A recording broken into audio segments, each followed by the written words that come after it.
السلام عليكم ورحمة الله تعالى وبركاته. مرحبا بمتتبعي في تيفي في فيديو جديد.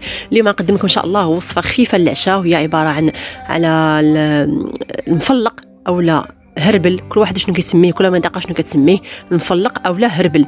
غنديرو إن شاء الله بالحليب، وصفة خفيفة للعشاء وغنية بالفيتامينات. ما نطولش عليكم، ندوزو مباشرة للمقادير. المكون الرئيسي اللي غنحتاجو هو الهربل او المفلق.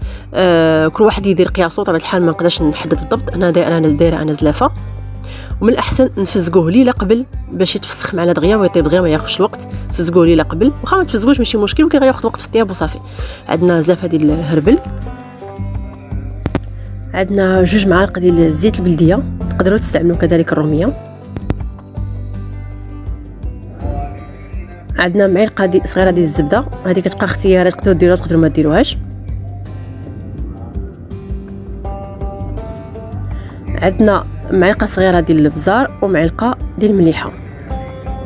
هنا عندنا 2 معالق ديال الدقيق فورس باش ندوروا به ملي طيب الهربل. كندوروه بهذا شويه ديال الدقيق باش كيتجمع ما تيبقاش مشتت. بغيتو ما ديروش. عندنا هنا نص بصله محكوكه اولا بصله صغيره محكوكه، وعندنا ما يعادل نصف لتر من الحليب.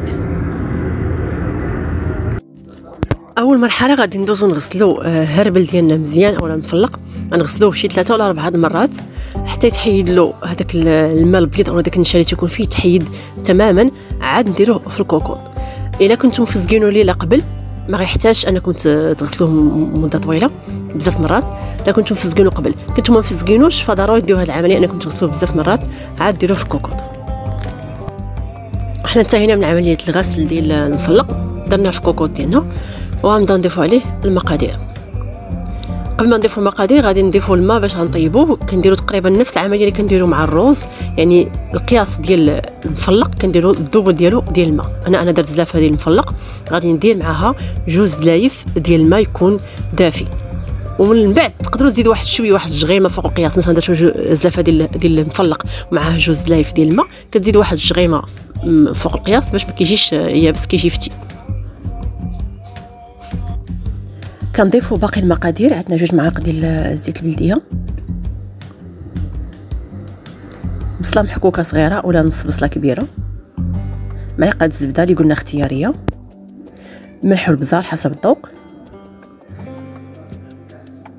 نحركوا الكل جيدا. كنسدوا عليه الكوكوط وغير يبدا يصفر كنحسبوا ليه من 10 حتى ل 4 ساعات. هادشي الا كان ما مفزقش وباقي يابس، اما الا كنتم مفزقينو ليله قبل ف10 دقائق كافيه ليه باش انه يطيب. من بعد ما دازت 10 دقائق كنضيفوا داك 2 معالق ديال الدقيق، كندوروه بهم وكنحركوا الكل جيدا. كنستمروا في التحرك حتى كيطيب الدقيق، ومن بعد كنضيفوا تدريجيا الحليب.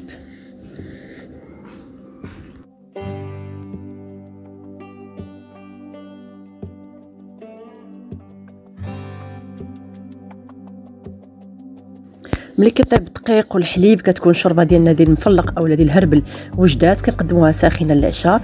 كنتمنى تكون الوصفه نالت اعجابكم. شكرا على المشاهده، ونتلاقاو في فيديو جديد ان شاء الله، والسلام عليكم ورحمه الله تعالى وبركاته.